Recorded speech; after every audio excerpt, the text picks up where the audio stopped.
You didn't like it. Good morning. It's November the 19th. It's that is solid, frozen solid. It's -8 degrees out.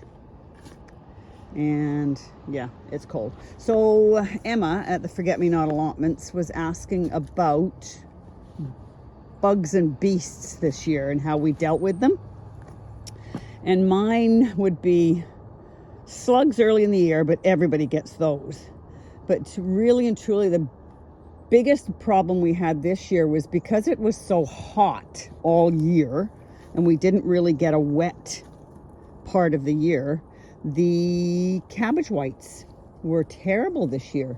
So that's why Gerald built me a brassica cage. Now it needs the roof completing this year. That was a temporary measure to put a roof on it right away. It's worked okay. We didn't get any cabbage whites in there, but this is temporary. It's got to come off. And we have a new top for the thing that will cover everything completely. There's only one problem with something that's this fine mesh is that the wind doesn't blow through it quite as much. So you have to be careful you don't overwater it and have mossy ground like I had this year. But other than that, this has been a godsend because we never got any cabbage whites on anything. But everything is frozen. It's just so cold. So anyway, so that was what we did to combat our cabbage white situation this year. Thanks very much. Have a great day. And woo, frozen brassicas, even under fleece. That's how cold it is. Have a good one, Emma. See ya. So fence posts, rails, things to build with. These are bed frames. I buy them on Facebook Marketplace, super cheap. Gerald cuts the ends off with his grinder and I use them. These are 2 here. I'm going to use these to make a metal frame for my tomato cage next year. I use them to hold up and anchor my hooks for my plant pots. So yeah, if you're looking for something instead of wood that will rot and it's cheap, then look for bed frames on Marketplace. Excellent choice. And Gerald's using the ends he cuts off for anchoring. It is November 22nd, and I'm just got some things that I'm starting in the house.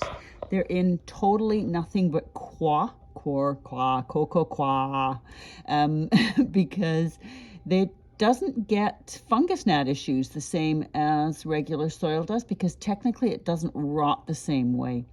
So I will keep you updated. That's some giant winter spinach, some collards, and purple sprouting broccoli, which happens to be getting true leaves. So I've got my fingers crossed. It's above a heating vent, so it keeps it pretty warm. And we've got some new lights that we've put in there. So we'll see how it goes. Good morning. It is November 23rd. Chilly out, but not too bad. It stopped raining for a minute, so I thought I'd come outside. I was talking to Jane Kelly, and she was asking about, if money was no object, what would you like to do in your yard? We've had this discussion before. What I would like to do, I'm staring up the ceiling because my polytunnel's got a bit of a drip. What I'd like to do is get a polytunnel that's 4 times the size of this one and get electricity in it, because then you can run fans and heaters and light. And with the extremes in weather that we've been having, I could really use that heat now, and I could use fans and cooling systems in the summertime because it got to like 40 something degrees in here. But that's not going to happen because electricity is at a gong show price now everywhere in the world, even here. And I don't need it. It would be a wishful thinking. But yeah, that's what I'd like to do. My polytunnel right now looks like, you know those old houses where you see old houses where people have gone away for a long time and they've got cloth over top of everything? That's what my polytunnel looks like right now. The entire floor is full of pots and they've all got fleece on top of them. So yeah, wouldn't need that if I had heat, right? Woohoo! Well, anyway, good to see you all. Have a great day. Bye, Jane. Bye, Mike. Keep safe. Check up. Update on the potatoes. Potato fail. Don't know what they're doing underneath in the pots, but it's just been so like -8 degrees Celsius just doesn't work. So the leaves all died. I'll leave them there because they're not doing any damage or any harm, so I'll just leave them sitting in the ground. It's pretty wet out here and cold, but not as cold as it has been, but as you can see, everything is dead or dying. Maple tree still has loads of leaves on it, but they are starting to fall now, so hopefully we'll get a lot more leaves picked up and put in the compost bin, making leaf mold, hopefully. That's about it. Not much just to show you, so I'll just post what I've got at the moment and just to let you know that we're still breathing and both doing well. Thank you for anybody that was asking. Have a great day. Bye-bye. Okay, 24th of November. It's finally started. It's a beautiful sunny day. It's finally, sorry, I'll stop whipping you around a bit. It's finally started dropping the leaves. The magnolia leaves are huge. But we've been hacking some leaves down. Gerald's pruning the trees in the spring, so we'll get that done. Some changes I'm going to be making in the spring. Those hydrangeas I put outside the fence, I'm going to bring them back in again and put one of them here and then 2 of them under here. But what I might do is cut bottomless pots for them because the ground here is crap like it is over there, but I'm not putting in another raised bed. So that's what we've been doing. And when I said about, you know, old ladies covering up all their furniture, this is what I meant in my greenhouse. See, everything's covered in fleece. That's over there. That's all brassicas underneath all of that, and over there as well. And that's the potatoes that failed. They didn't last the -8 degrees, but I'm going to leave them in there anyway because they're not taking up any extra space that I don't already not need. So we'll leave those there. And then last week of burning, so we're just burning some stuff that needs doing. And this is my leaf bin.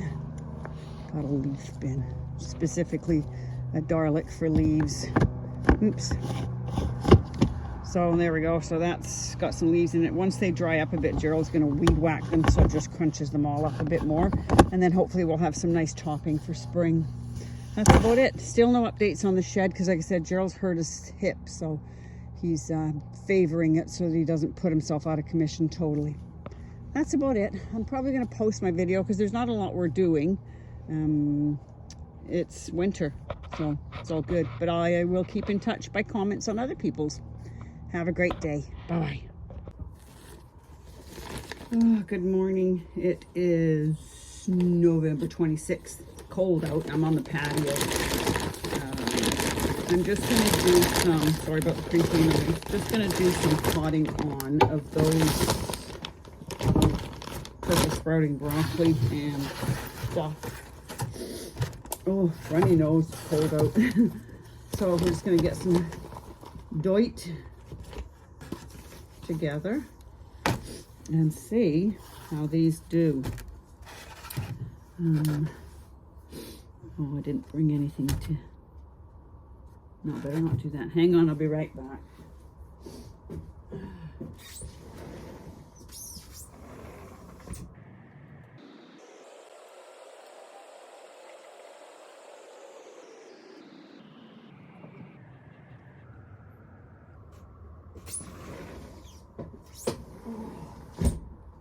There we go. Deepest apologies. Let's see. Couldn't find my picker-upper thingy, so I'll just use a spoon. So, just gonna pop these in. There we go. Good.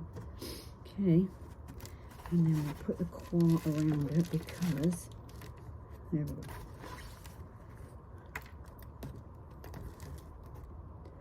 Okay. There we go.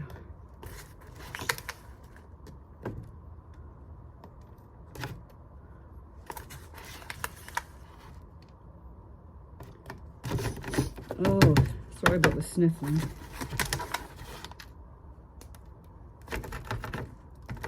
There.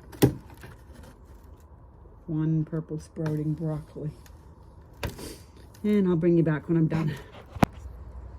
Just wanted to show you this one. That's one nice root ball. It's all sowed in quaff because it's supposedly better. But we'll see. Anyway, one more to go. There's another one with a really good root on it. Oh, sorry, sniffling. So that's the purple sprouting broccoli, 5 of them, and they'll go back in the heating tank. And I've covered them with the quaff, and they've got real soil underneath. Excuse me. And hopefully they'll be okay in there. Just wanted to show you the roots on these. These are collard greens. Look at those lovely roots. No fungus gnats, knock on wood. We should be all right. And I haven't killed any yet, transplanting them into bigger pots. Happy campers.